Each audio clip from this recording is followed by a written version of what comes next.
ओम सभी को सादर नमस्ते जी। आप सभी का स्वागत है हमारे वैदिक धर्म चैनल पर। और हम पढ़ रहे हैं शुद्ध वाल्मीकि रामायण, जिसके अंदर युद्धकांड चल रहा है। युद्धकांड का हम 67वां सर्ग पढ़ेंगे, जिसके अंदर हम पढ़ेंगे श्री राम के द्वारा माता सीता को अपने पास बुलवाया जाता है विभीषण के द्वारा। और उस दिन वास्तव में क्या हुआ था लंका के अंदर, जब श्री राम के द्वारा माता सीता को अपने पास बुलवाया जाता है, क्या वो सत्यता है? क्या श्री राम के द्वारा अपने पास बुलवाकर उनका परित्याग कर दिया गया था और अपनी पतिव्रता को दर्शाने के लिए माता सीता ने क्या अपनी अग्नि परीक्षा दी थी? क्या है मूल सत्यता, इसकी महर्षि वाल्मीकि रामायण के आधार पर समझने का प्रयास करेंगे।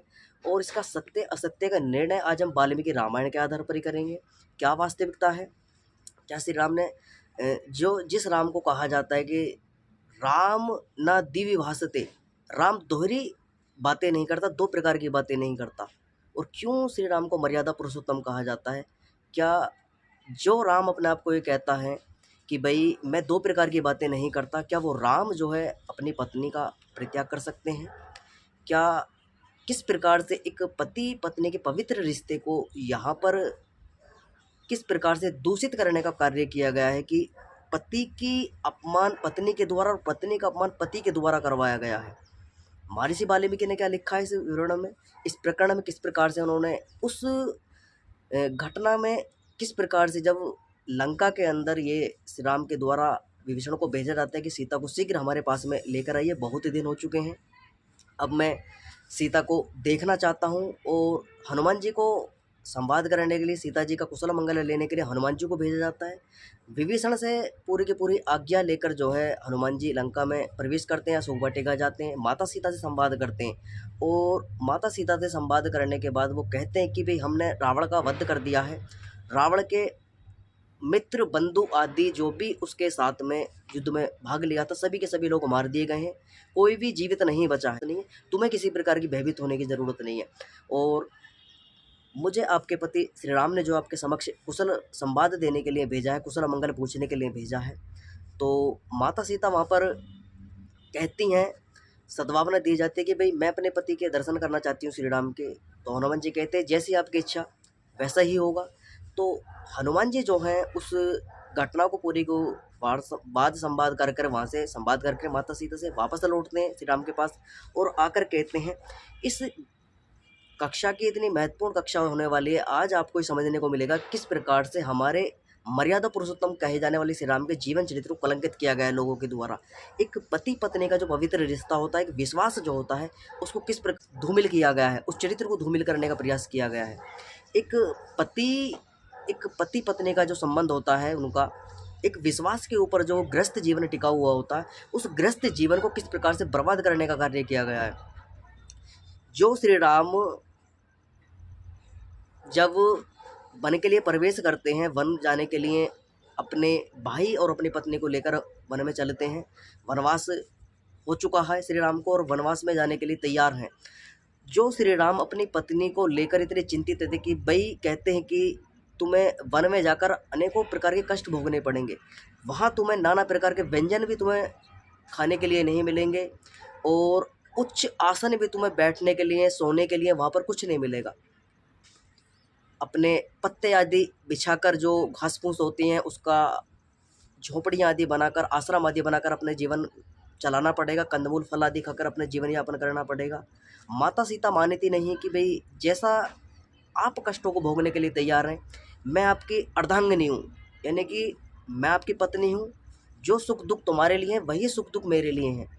मना की जाती है श्री राम के द्वारा, नहीं मानती, जबरदस्ती करती हैं। श्री राम एग्री हो जाते हैं कि ठीक है, और अपने भाई और माता सीता को लेकर वन में चलने के तैयार हो जाते, वन में पहुंच जाते हैं। अपहरण हो जाता है।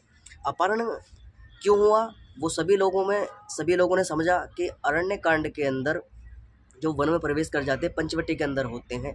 माता सीता को लक्ष्मण जी के द्वारा समझाया जाता है, श्री राम का और लक्ष्मण जी का संवाद होता है कि भाई ये कोई मृग नहीं है, ये राक्षस है। नहीं मानती माता सीता, कहती है कि भाई ऐसा सुंदर मृग है, और जब आप वनों के अंदर कंदमूल फल आदि के लिए जाया करेंगे, लेने के लिए जाया करेंगे, या किसी वनों के अंदर भ्रमण करने के लिए जाया करेंगे, तो मैं जब अकेली रहा करूँगी आश्रम के अंदर, तो मैं इससे अपना मनोरंजन आदि की अपने इससे खेला करूँगी। तो श्री राम कहते हैं कि भैया ऐसा दोनों को संवाद होता है दोनों भाइयों का कि भाई हमने ऐसा मृग आज तक अपने जीवन के अंदर नहीं देखा, पूरे की पूरी अयोध्यापुरी के हमने अंदर नहीं देखा, ना कभी अपने पूर्वजों से हमने सुना कि भाई ऐसा कोई सोने का मृग भी होता है। मना की जाती है। लक्ष्मण जी की चतुराई देखिए, यहाँ पर लक्ष्मण जी पूर्ण तरीके से इनकार कर देते हैं, मना कर देते हैं कि भाई जाइए मत, ये किसी राक्षसों की चाल लगती है। लेकिन माता सीता कहती हैं और जिद करती हैं, जिद करने के कारण जो है श्री राम जाने के लिए तैयार हो जाते हैं। और रावण तो पहले योजना बना चुका था कि भी किस प्रकार से हमें लक्ष्मण को, राम को जो है इस आश्रम से हटाकर इसका पत्नी का हरण करना है, सीता का हरण करना है। और अपने जो उसने इरादा बनाया हुआ था, जो उसने निर्णय लिया था रावण ने, वो कार्य अपना पूर्ण कर लेता है। सीता जी को लेकर लंका पहुंच जाता है। ये पूर्वी कक्षा में बहुत अच्छे प्रकार से समझा था। अब यहाँ पर जिस राम को कहा जाता है कि जो राम न द्विभाषते, दो प्रकार की बातें नहीं करते राम, वही राम किस प्रकार से अपनी पत्नी का त्याग करने की बातें यहाँ पर दिखा दी गई हैं। और अपने किस प्रकार से एक पति पत्नी का जो प्रिय संबंध होता है, एक विश्वास पात्र जो दोनों के दोनों होते हैं कि भाई पति पत्नी का जो संबंध है वो विश्वास के आधार पर, एक नींव जो विश्वास की है उसी पर टिका हुआ होता है पूरा का पूरा गृहस्थ जीवन उनका। तो उसको किस प्रकार से यहाँ पर दिखाने का प्रयास किया गया है मिलावटखोरों के द्वारा, या कह सकते हैं जिस भी व्यक्ति ने ये सारे के सारे क्रियाएं यहाँ पर की हैं, इस प्रकरण को धूमिल करने का प्रयास किया है। और महर्षि वाल्मीकि ने उसको क्या लिखा है। अब यहाँ पर हनुमान जी श्री राम के पास में पहुँचते हैं। वो कहते हैं कि आपकी प्रिय पत्नी ने मुझसे कहा है कि वो अपने पति का दर्शन करना चाहती हैं। अब यहाँ पर इसी बात को सुनते हुए श्री राम से कहते हैं हनुमान जी, बहुत महत्वपूर्ण कक्षा होने वाली, बार बार मैं महत्वपूर्ण क्यों कर रहा हूँ, उसको सुनिएगा और इसे नोट करके लिख लेना कि कोई भी व्यक्ति जीवन के अंदर, कोई भी अधर्मी हो विधर्मी हो, कोई भी तुमसे अगर इस प्रकार की वार्ता करता है, कहता है कि भी श्री राम के द्वारा माता सीता का त्याग कर दिया गया, अपनी पत्नी पर शक किया गया था, उसके मुंह पर ये तमाचा मारने वाली कक्षा हो जी होने वाली, उसको पूरा दिखा देना कि भी सुन लो किस प्रकार से धूमिल किया गया है और एक पति पत्नी का पवित्र रिश्ता किस प्रकार से महर्षि वाल्मीकि के द्वारा दर्शाया गया है, वो भी उनको समझने को मिलेगा। अब हनुमान जी कहते हैं कि देखो, वहां पहुंचकर महामती हनुमान ने धनुर्धारियों में श्रेष्ठ कमल नयन श्री राम को प्रणाम करके कहा, राजन, जिसके लिए ये इतना विशाल आयोजन सेतु वंदन युद्ध किया गया है और इस समस्त आयोजन का फलस्वरूप उन शोक संतप्त सीता जी का आपको दर्शन करना चाहिए। अब जो लोग ये कहते हैं कि श्री राम कहते हैं कि मैंने ये सारा का सारा युद्ध जो लड़ा है अपने यश और कीर्ति, अपने वैभव को, अपने कुल की मर्यादा को रखने के लिए लड़ा है, वही हनुमान जी गवाही दे रहे हैं खुद इस चीज़ की कि हनुमान जी कह रहे हैं कि भाई हमने जिस सीता माता के लिए सारा का सारा युद्ध लड़ा, समुद्र, विशाल समुद्र पर सेतु बांध दिया, उस माता सीता के आपको दर्शन करने चाहिए और वो भी आपके दर्शन करना चाहती हैं। ये कौन कह रहा है? जो सबसे प्रिय व्यक्ति हैं हनुमान जी श्री राम के, जिन्होंने सारे के सारे कार्यों को इतना महत्वपूर्ण योग्यता उन्होंने अपनी निभाई। लंका में गए, रावण के पूरे लंकापुरी को देखा, छानबीन करी, लंका की सुरक्षा व्यवस्था देखी, रावण की सुरक्षा व्यवस्था देखी, रावण क्या करता है लंका के अंदर, क्या क्या गतिविधियाँ होती है, सब कुछ हनुमान जी के द्वारा देखा जाता है। सारी की सारी सूचना ले जाती है, सीता जी जीवित है, लंका के अंदर है, सूचना लेकर वापस श्री राम के पास में आया जाता है। बहुत अच्छा कार्य यहाँ पर हनुमान जी को देखने को मिला। वही हनुमान जी खुद स्वयं कह रहे हैं कि भाई जिसके लिए, जिस सीता के लिए हमने पूरा का पूरा प्रबंध किया, सेतु आदि बनाया विशालकाय, वही कह रहे हैं हनुमान जी श्री राम से, राजन, शोक से व्याकुल और रोती हुई सीता आपके विजय का समाचार सुनते हर्षित हो गई है। हनुमान जी कह रहे हैं कि वे शोक से व्याकुल जो सीता थी, जब मैं उनके पास में पहुंचा और आपको कुशल संवाद सुनाया कि श्री राम और लक्ष्मण जी जीवित हैं और पूरी की पूरी सेना के साथ में हमने रावण का वध कर दिया है, बड़ी प्रसन्न हुई। और आगे कहती हैं, पूर्वकालीन परिचय करने सीता जी ने मेरे कथन पर विश्वास किया, यह कहा कि मैं सफल मनोरथ लक्ष्मण सहित अपने पति का दर्शन करना चाहती हूँ। ये कौन कह रहा है? हनुमान जी कह रहे हैं। संवाद वहां पर हुआ, वापस आए अपने प्रभु श्री राम के पास, आकर पूरा का पूरा वृत्तांत बता रहे। जब हनुमान जी ने धर्म आत्माओं में श्री राम को इस प्रकार सीता का संदेश सुनाया, तब उनकी आंखें कुछ डबडबा उठी, वे सहसा सीता के ध्यान में मग्न हो गए। तो सीता के संवाद सुनते, सीता जी का प्रिय संवाद जब हनुमान जी के द्वारा सुनाया जाता है, उसे सुनकर जो है ध्यान मगन हो जाते हैं, सीता जी के ध्यान में चले जाते हैं। फिर दीर्घ श्वास छोड़कर और पृथ्वी को देखते हुए श्री राम पास में उपस्थित मेघ के समान सुप्रवद विभीषण से बोले, हे विभीषण, सीता जी के पास में जाइए और शीघ्र हमारे पास में उन्हें लेकर आइए। ये आदेश जो है विभीषण को दिया जाता है। श्री राम कहते हैं, श्री राम के द्वारा विभीषण से कहा जाता है कि अच्छे वस्त्र पहनाकर, स्नान आदि कराकर और आभूषण आदि पहनाकर अच्छी प्रकार से उनको मेरे पास में शीघ्र लेवा कर लेकर आइए। ये कौन कह रहा है? श्री राम कह रहे हैं। आगे श्री राम के ऐसे आदेश पाने पर विभीषण तुरंत अपने अंतपुर में गए और अपनी स्त्रियों द्वारा सीता को अपने आने का समाचार देने के लिए कहा। तो अपने महल के अंदर पहुंचते हैं विभीषण, श्री राम की बातों को सुनकर अपनी स्त्रियों से कहते हैं कि भाई जाकर माता सीता को आगाह कर दो कि भाई विभीषण आपके पास में आने वाले हैं और आपको प्रिय संवाद सुनाने वाले, कुछ संवाद आपसे कहीं, कुछ बातें चर्चा आपसे करने वाले हैं। तो जो विभीषण की स्त्रियां वो सीता जी के पास में जाती हैं और कुशल मंगल अपना देती हैं, विभीषण के आने की सूचना देती हैं। आगे अब यहाँ पर जो है विभीषण जी जो है सीता जी के पास में पहुंचते, कहते तत्पश्चात राक्षसराज श्रीमान विभीषण ने महाभागा सीता के समीप जाकर तथा विनम्र भाव से हाथ जोड़कर कहा, हे देवी, आपका कल्याण हो, आपके पति आपके दर्शन करना चाहते हैं, अतः आप उत्तम उवटन आदि लगाकर अब स्नान कर लो और दिव्य आभूषणों से अलंकृत होकर पालकी पर सवार हो जाओ। तो ऐसा आदेश दिया जाता है कि आपके पति ने कहा है कि उत्तम वस्त्र पहनाकर, स्नान कराकर और दिव्य आभूषण पहनकर जो है मेरे पास में शीघ्र सीता को लेवा कर लेकर आइए। आगे जब विभीषण ने संदेश दिया तब सीता जी ने कहा, हे राक्षसवर, मैं तो बिना स्नान किए अपनी स्वामी का दर्शन करना चाहती हूँ। अब सीता जी कहती कि मैं तो भैया बिगर नहाए बिगर स्नान कर रही है अपने पति का दर्शन करना है, तो बहुत दिन बीत चुके हैं अपने पति का दर्शन नहीं किया, मैंने अपने देखा ही नहीं, इतने दिन हो गए मुझे। आगे सीता जी के इन कथन को सुनकर विभीषण ने कहा, है देवी, आपके स्वामी महाराज राम ने जो आज्ञा दी है आपको उसी के अनुसार करना चाहिए। तो विभीषण कहते हैं कि भी जैसे आपके पति की आज्ञा वैसा आपको कार्य करना चाहिए। आगे सीता जी कहते हैं, विभीषण की बात को सुनकर पति को अपना आराध्य देव मानने वाली, तो अपने पति को जो लोग ये आक्षेप लगा रहे हैं माता सीता और श्री राम के जीवन को कलंकित करने का प्रयास कर रहे हैं, वो देखिए श्री राम से के प्रति कितना श्रद्धा भाव, कितना दया भाव और कितना प्रेम भाव सीता जी का। वो कह रही हैं अपने आराध्य देव, उनको देव तुल्य मानती थी सीता जी अपने पति को। पतिव्रता सती सीता ने पति भक्ति का वश उत्तर दिया, बहुत अच्छा। सीता की अनुमति प्रदान करने पर युवतियों ने सीता जी को स्त्री सहित स्नान कराया, बहुमूल्य आभूषणों और वस्त्रों से उसे समलंकृत किया। इस प्रकार तैयार हो जाने पर विभीषण ने उन्हें एक अत्यंत सुंदर पालकी में जो बहुमूल्य पर्दों से ढकी हुई थी सवार कराया। फिर उस पालकी की रक्षा के लिए बहुत से राक्षसों को नियुक्त किया, पालकी को श्री राम के निकट ले वाले चले। तो विभीषण के द्वारा जो है माता सीता को लेकर पालकी में सवार कराकर श्री राम के समक्ष ले जाने का प्रयत्न करते हैं, चलते हैं, वहां से चल देते हैं। वहां पहुंचकर श्री राम को ध्यान मग्न देखकर विभीषण ने अत्यंत हर्षित और प्रणाम कर उन्हें सीता जी के आगमन की सूचना दी। तो सीता जी को लेकर विभीषण जी श्री राम के समक्ष पहुंचते हैं और सूचना देते हैं। अब यहाँ पर एक विशेष बात है कि श्री राम कहते हैं, राक्षस रावण के गृह में बहुत समय तक रही हुई सीता के आगमन का संवाद सुन श्री राम के मन में क्रोध, हर्ष और गिलानी तीनों एक साथ प्रविष्ट हो गए। तो यहाँ पर जब सुनते हैं श्री राम कि भाई बहुत दिन हो गए हैं सीता जी जो हैं रावण के महल के अंदर रही हैं, रावण के गृह में रही हैं, तो उनके मन के अंदर क्रोध, हर्ष और गिलानी तीनों की तीनों प्रविष्ट हो जाती हैं। वो क्यों होती हैं उसका कारण सुन लीजिए। जो लोग यहीं से मिलावट शुरू होने प्रारंभ हुई है, यहीं से और आगे भी मिलावट आपको देखने को मिलेगी।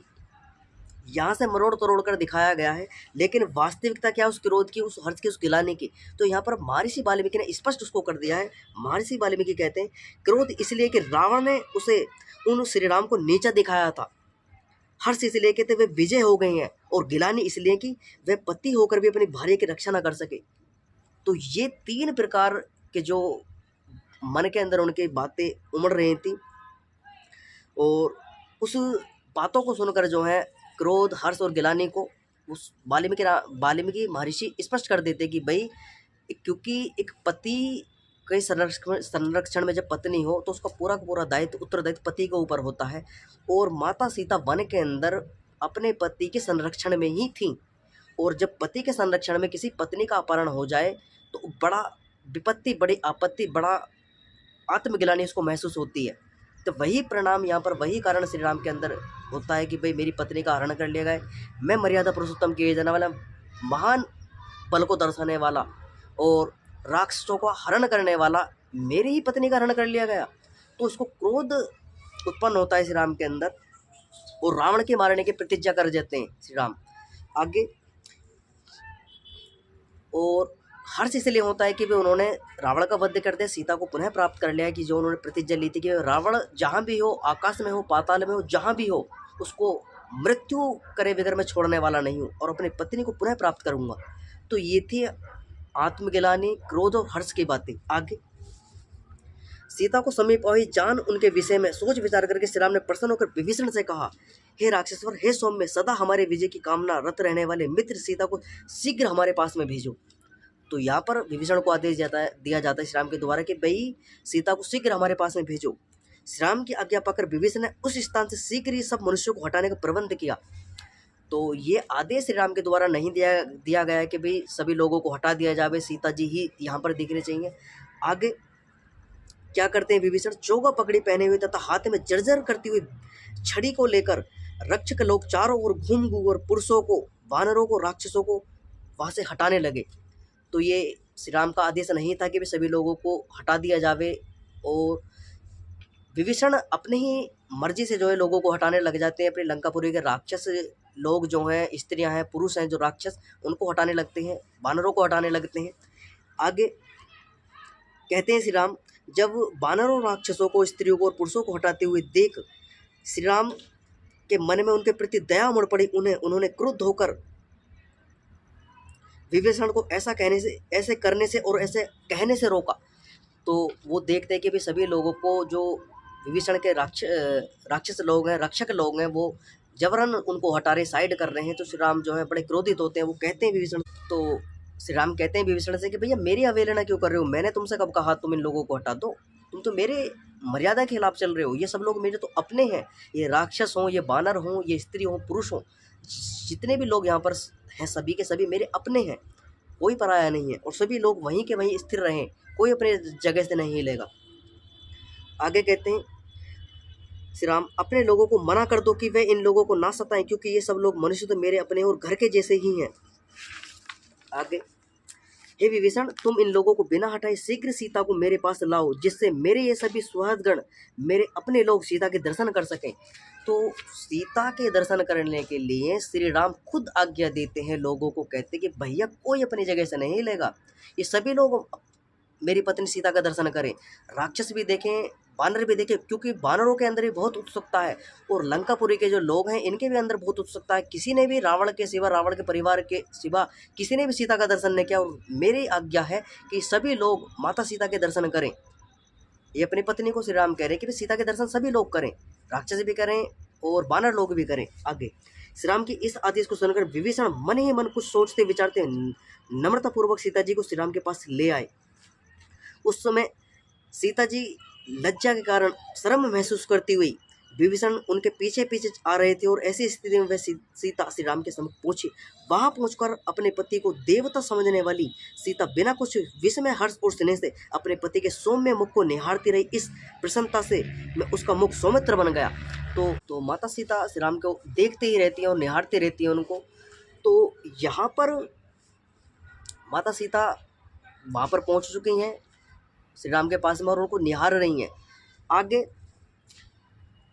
अब यहाँ पर श्री राम जो हैं अपने संवाद कहना प्रारंभ करते हैं। अब श्री राम किस प्रकार से वहाँ पर क्या घटना घटती है, क्या श्री राम के द्वारा उनका अपमान किया गया था, लोक व्यवहार को देखते हुए, अपनी मर्यादाओं को देखते हुए कि लोग क्या कहेंगे कि भाई बहुत दिनों तक रहते हुए सीता रावण के यहाँ पर रही है, उन्हें दुष्कर्म, व्यभिचार आदि करने से तो नहीं रोका हुआ का। इस प्रकार के वाक्य का जो प्रयोग श्री राम की भाषा में कहवाने का प्रयास किया गया है लोगों ने, उस घटना को समझने का प्रयास करेंगे कि वाल्मीकि रामायण के अंदर महर्षि वाल्मीकि क्या लिखते हैं और श्री राम क्या कहते हैं। श्री राम कहते हैं, अपना बातें कहने प्रारंभ करते हैं, वो योजना बताते हैं, वो लोगों के नाम भी यहाँ पर बताते हैं, किस किस की सहायता से हमने तुम्हें पुनः प्राप्त किया, क्या क्या योजना बनाई, क्या क्या कार्य हमने किया, और किस प्रकार से रावण से युद्ध लड़ा। रावण के साथ में सब जो उसके साथ देने वाले व्यक्ति थे वो सब मारे गए। आगे यहाँ पर श्री राम कहते हैं, तातूत पाश्चात्य स्त्रीता ब्रह्म राम संप्रक्ष मैथिलीमा हृदय अंतर्गता भाव व्याहर्तो महापंचकर्म।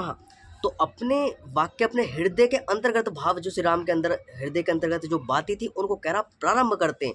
यहाँ से पूरी की पूरी ये श्रृंखला है जो विवाद चलता है कि श्री राम के द्वारा माता सीता का परित्याग कर दिया जाता है और सीता के द्वारा अपना पतिव्रता नारी का सबूत देने के लिए अग्नि परीक्षा दी जाती है। उस पूरे के पूरे वृत्तांत को ध्यानपूर्वक आपको समझना है, समझने का प्रयास करना है। क्या वास्तविकता थी, क्या वहाँ पर हुआ था उस दिन, वो ठीक प्रकार से हम समझने का प्रयास करेंगे। तो अब श्री राम यहाँ पर अपना कहना प्रारंभ करते हैं अपनी बातों को। वो क्या बातें वहाँ पर हुई थी श्री राम और माता सीता के मध्य। श्री राम कहते हैं कि हे भद्रे, युद्ध में मैंने शत्रु को परास्त कर तुम्हें पुनः प्राप्त कर लिया। पुरुषार्थ से जो कुछ किया जा सकता वह मैंने कर दिखाया है। प्रथम बात श्री राम कहते हैं कि भाई मैंने तुम्हें रावण से पुनः प्राप्त कर लिया है और जो कुछ किया जा सकता था वो मैंने सब कार्य किया, और अपने पुरुषार्थ से जो कुछ किया जा सकता मैंने सब कुछ कार्य यहाँ पर किया है। श्री राम कहते हैं माता सीता से आगे, अब मेरे क्रोध का अंत हो गया है। रावण ने तुम्हारा अपहरण करके मुझे जो नीचा दिखाया था उसका बदला मैंने ले लिया है। मैंने तिरस्कार और तिरस्कार करने वाले दोनों शत्रुओं को एक साथ उखाड़ फेंका है। अब श्री राम यहाँ पर अपने ही मुंह से ये कह रहे हैं कि भैया मेरे क्रोध का अंत हो चुका है, मैंने रावण को मार दिया है, शत्रु को पराजित कर दिया है, तिरस्कार और तिरस्कार करने वाले दोनों शत्रुओं को उखाड़ फेंका है। भैया जो उनके अंदर क्रोध था वो रावण के प्रति था, सीता के प्रति किसी भी प्रकार का क्रोध उनका नहीं था, ना सीता से किसी प्रकार का उन्हें द्वेष था, किसी भी प्रकार का द्वेष यहाँ पर देखने को नहीं मिलता। स्पष्ट वो रावण के विषय में कहते कि भैया रावण को मैंने मार दिया है और तिरस्कार और तिरस्कार करने वाले दोनों शत्रु को उखाड़ फेंका। आगे कहते आज लोगों ने मेरा पराक्रम देख लिया, आज मेरा सारा परिश्रम सफल हो गया है, आज मैं रावण का वध करके तुम्हें पाने की प्रतिज्ञा जो मैंने की थी उसे पूर्ण कर चुका हूँ और मैं स्वतंत्र हूँ।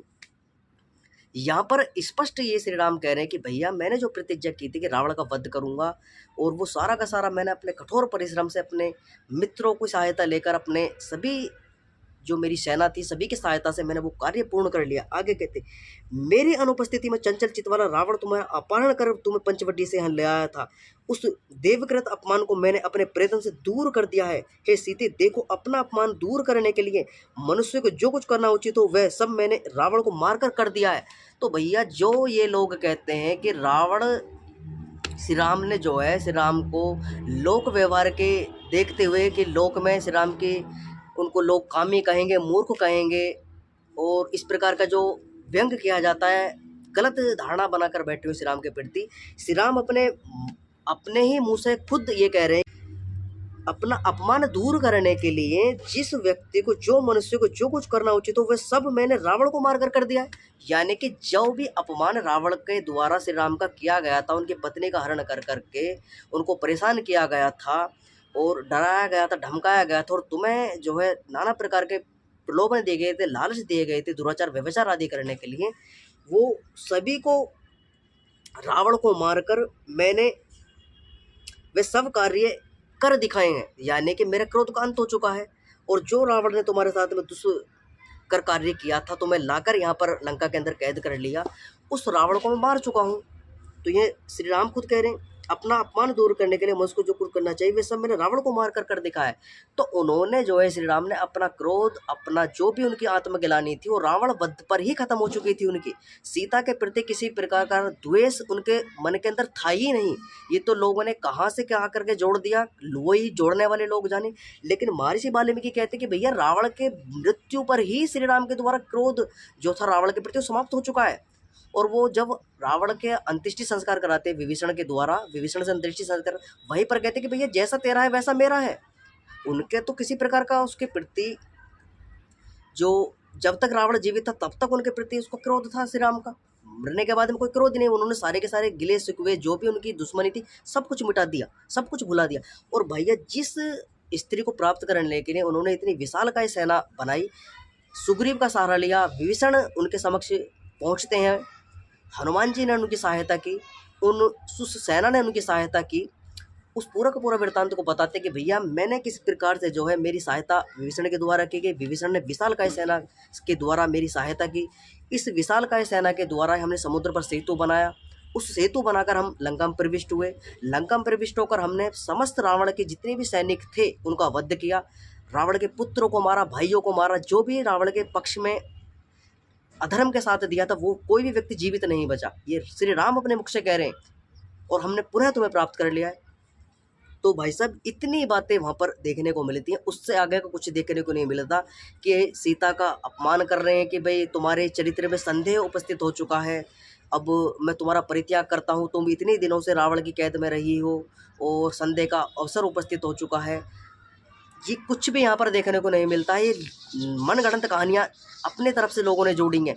जिसने भी मिलावट वाल्मीकि रामायण के अंदर की है उसने अपने तरीके से जोड़ने का प्रयास किया है, और जिन लोगों ने उसका प्रति उत्तर में से शुद्ध करने का प्रयास किया उतने दोषी वो लोग भी हैं जिन्होंने इसको शुद्ध करने का कार्य किया, क्योंकि ये घटना ही नहीं वाल्मीकि रामायण में। समझने का प्रयास करो वहाँ पर क्या होता है, संवाद होता है। देखो, श्री राम माता सीता से कह रहे हैं कि देखो ये जो हनुमान है ना, ये हनुमान, इसने जो विशालकाय समुद्र को तैर कर पार किया था ना, इसका आज मनोरथ और इसका जो परिश्रम था वो पूर्ण हो चुका है। आगे सुग्रीव के विषय में बताते हैं माता सीता, कहते हैं ये जो सुग्रीव देख रहे हो ना तुम, ये मेरे समक्ष जो खड़ा है सुग्रीव, ये वानरों का राजा सुग्रीव है, और इसने मुझे विशालकाय सेना दी थी और इसने मेरी सहायता की, और ये समय समय पर मुझे उच्च सलाह दिया करते थे। विभीषण के विषय में बता दिया गया, ओ सुग्रीव के विषय में बता दिया गया कि जो वानरों के राजा सुग्रीव है ना, इन्होंने मेरी विशालकाय सेना देकर सहायता की। और आगे विभीषण के विषय में बता दिया, ये जो विभीषण है ना, ये राक्षसों के राजा हैं विभीषण, और इनके द्वारा अपने भाई से आतंकित होकर परेशान होकर इन्होंने मेरी शरण में आए। आज इनका भी जो मनोरथ था, इनका भी जो कार्य था, इनका भी जो परिश्रम था, आज पूर्ण हुआ। तो तीनों सहयोगियों की बातें बताई जाती हैं, अपना धन्यवाद किया जाता है श्री राम के द्वारा इन वानरों का भी, वानर सेना का भी, विभीषण का भी, सुग्रीव आदि का भी, सभी का धन्यवाद किया जाता है, हनुमान आदि का भी धन्यवाद किया जाता है। और स्पष्ट यहाँ पर इतनी ही बातें वहाँ पर हुई थी। उसके बाद में श्री राम के द्वारा रात्रि विश्राम की आज्ञा दी जाती है। अपने भाई लक्ष्मण को आदेश दिया जाता है कि आगे कहते हैं श्री राम, इस प्रकार कहते हुए राम के वचनों को सुनकर सीता नेत्रहीन की तरह खिल उठे और मारे हर्ष के आंसू से डबडबा गए। तब भाई लक्ष्मण सहित राम ने देवतुल्य सब वानरों व राक्षसों को अभिवादन करके रात्रि निवास करने की आज्ञा दी। ये मैं मूल श्लोक भी इसमें उत्तर में इसमें वीडियो में डाल दूंगा, किस प्रकार से श्री राम के द्वारा वो संवाद होता है, पूरा का पूरा कुशल मंगल माता सीता को बताया जाता है, संवाद होता है, क्या क्या योजना हमारे द्वारा बनाई गई थी, कि किस किस व्यक्ति ने हमारी सहायता की। और ये पूरी की पूरी भरी सभा लगी हुई है, राक्षस भी मौजूद हैं और वानर भी मौजूद है, लंका के अंदर श्री राम मौजूद हैं, सभी लोग वहाँ पर उपस्थित हैं, पूरा का पूरा विभीषण का परिवार मौजूद है, और किसी भी प्रकार का अपमान यहाँ पर नहीं हुआ है। और जो अपमान वाली बातें हैं वो आगे भी मैं उसकी डिस्कस करूँगा, उसको बताऊँगा। तो यहाँ पर श्री राम जो है लक्ष्मण को आदेश देकर पूरे के पूरे वानर सेना को आदेश देते हैं कि भी सभी लोग, ये पूरा का पूरा वृत्तांत हमारा हुआ, कुशल संवाद हुआ, माता सीता के विषय में हमने पूरा का पूरा उनको योजना जो हमारी थी, जैसे जैसे हमने कार्य किया, माता सीता जो है कुशल मंगल है, मेरी पत्नी सीता जो है ठीक है, इतना वृत्तांत होता है। राक्षसों को भी आज्ञा दी जाती है कि रात्रि बहुत हो चुकी है, सांझ का सायंकाल ये जो वार्ता थी, ये संवाद शुरू होता है सायंकाल, और सायंकाल संवाद शुरू होते होते रात्रि का समय उपस्थित हो जाता है। जब रात्रि का समय उपस्थित हो जाता है तो श्री राम कहते हैं कि भाई अब रात्रि हो चुकी है, और सभी लोग, राक्षस लोग और वानर लोग हैं, अपने अपने आश्रय गृह में, अपने अपने निवास स्थान पर यहाँ पे अपने रुकने की व्यवस्था की गई है, सोने की व्यवस्था की गई है, सभी लोग अपने रात्रि का निवास करें और वो सुखपूर्वक रात्रि वहाँ पर व्यतीत होती है। भाई साहब, यहाँ पर कुछ भी देखने को नहीं मिलता है कि सीता के द्वारा सीता जी का अपमान किया गया है श्री राम के द्वारा, और माता सीता के द्वारा अपनी पतिव्रता नारी सिद्ध करने के लिए, अपने आपको पतिव्रता स्त्री सिद्ध करने के लिए अपनी अग्नि परीक्षा दी गई है, कुछ भी यहाँ पर देखने को नहीं मिलता है। और ना श्री राम के द्वारा ये कहा जाता सीता से कि भाई तुम विभीषण के पास चले जाओ, सुग्रीव के पास चले जाओ, ना हनुमान के पास जाने के लिए कहा जाता है, ना भरत शत्रुघ्न के पास जाने के लिए कहा जाता है। किसी भी व्यक्ति के पास माता सीता को जाने के लिए श्री राम के द्वारा नहीं कहा जाता है, और ना ही श्री सीता जी के द्वारा ये कहा जाता है कि भाई लक्ष्मण मेरे लिए अग्नि तैयार करो, मैं अपनी अग्नि परीक्षा दूंगी, आज अग्नि में प्रविष्ट होकर आज भस्म हो जाऊंगी, और मैं अगर पतिव्रता नारी होंगी तो ये अग्नि मेरी रक्षा करेगी और मैं साकुशल जीवित निकल कर आऊँगी। और आगे भी देखने को मिलता है कि अग्निदेव उनको लेकर प्रकट होते हैं, बाहर आते हैं, और उनको ये कहते हैं कि उनके जो माता सीता के उनकी पतिव्रता नारी सिद्ध करने की वो बातें करते कि भी तुम्हारे जो पत्नी सीता है वो किसी प्रकार का दुष्कर कार्य उन्होंने नहीं किया है, पतिव्रता हैं, चरित्रहीन नहीं है, चरित्रवान स्त्री हैं तुम्हारी। सभी प्रकार के जो है संवाद श्री राम और अग्नि देवता का होता है, कुछ भी यहाँ पर देखने को नहीं मिलता है। आगे एक और घटना यहाँ पर है कि भाई श्री राम के पिताजी जो राजा दशरथ हैं, ब्रह्मा जी, विष्णु जी आदि, शिव आदि के साथ में आते हैं और उनको लेकर आते हैं और राम लक्ष्मण को अपनी गोदी में बिठाते हैं, संवाद होता है। और जो राजा दशरथ है वो कहते हैं कि तुमने बहुत अच्छा कार्य किया है, ये कुछ भी यहाँ पर देखने को नहीं मिलता है। ना कोई देवता लोग आते हैं बताने के लिए, कुछ भी नहीं है। सब कुछ मनगढ़ंत कहानियाँ बताई गई हैं, आपको मूर्ख बनाया जा रहा है रामायण के नाम पर। और जिन लोगों की दुकानदारी इसी कार्य से चलती है, वो लोग अपनी दुकानदारी चलाते हैं, माता सीता का अपमान करते हैं, श्री राम का अपमान करते हैं। कुछ भी देखने को नहीं मिलता है। पूरा का पूरा वृत्तांत हमने ध्यानपूर्वक पढ़ा, समझने का प्रयास किया। आगे क्या होता है, वहाँ पर सुखपूर्वक रात्रि व्यतीत हो जाती है, सुबह का समय उपस्थित होता है। श्री राम सुबह होती है, श्री राम जो है विभीषण से कहते कि भैया अब मुझे ऐसा प्रेरण करना चाहिए, अब ऐसा संसाधन कोई ऐसा कोई योजना बनाओगे जिससे हम शीघ्र जो है अयोध्या लौट सकें। ये कल की कक्षा के अंदर देखने को हमें मिलेगा कैसे विभीषण के द्वारा पुष्पक विमान को मंगवाया जाता है, पुष्पक विमान को बुलाया जाता है और अयोध्या के लिए प्रस्थान किया जाता है। जितने भी लोग चैनल से जुड़े, चैनल को सब्सक्राइब और कर ले, वीडियो को लाइक कर दे। कोई शंका है कमेंट बॉक्स में अपने प्रश्नों को कर सकते हैं। ये पूरा का पूरा वृत्तांत हमने पढ़ा। ना सीता का परित्याग हुआ है, ना श्री राम के द्वारा अग्नि परीक्षा ली गई है, कुछ भी नहीं है। पूरी की पूरी घटना को ध्यानपूर्वक आपने पढ़ा, समझा, सुना। आपसे विनम्र निवेदन है ज़्यादा से ज़्यादा लोगों तक इस वीडियो को पहुंचा देना। उनकी मस्तिष्क में जमी हुई जो धूल है उसको हट जाए, उनको ठीक प्रकार से सत्य का प्रकाश उनके जीवन के अंदर हो, सत्य को धारण करने योग्य वो व्यक्ति बने, मिथ्या धारणा को परित्याग करें। कुछ भी नहीं है। इतना पवित्र जीवन माता सीता का और श्री राम का रहा है। किसी भी कारण जो है उन्होंने कोई भी अपने एक दूसरे के पति पत्नी के पवित्र रिश्ते में किसी प्रकार के खलन उत्पन्न करने का कार्य नहीं किया गया है। जितना पतिव्रता नारी स्त्री सीता थी, उतने ही पत्नी श्रेष्ठ श्री राम भी थे। वो भी स्त्रियों का सम्मान किया करते थे, किसी का भी अपमान उन्होंने नहीं किया है। तो आज के शुभ करेंगे। सभी को सादर नमस्ते जी।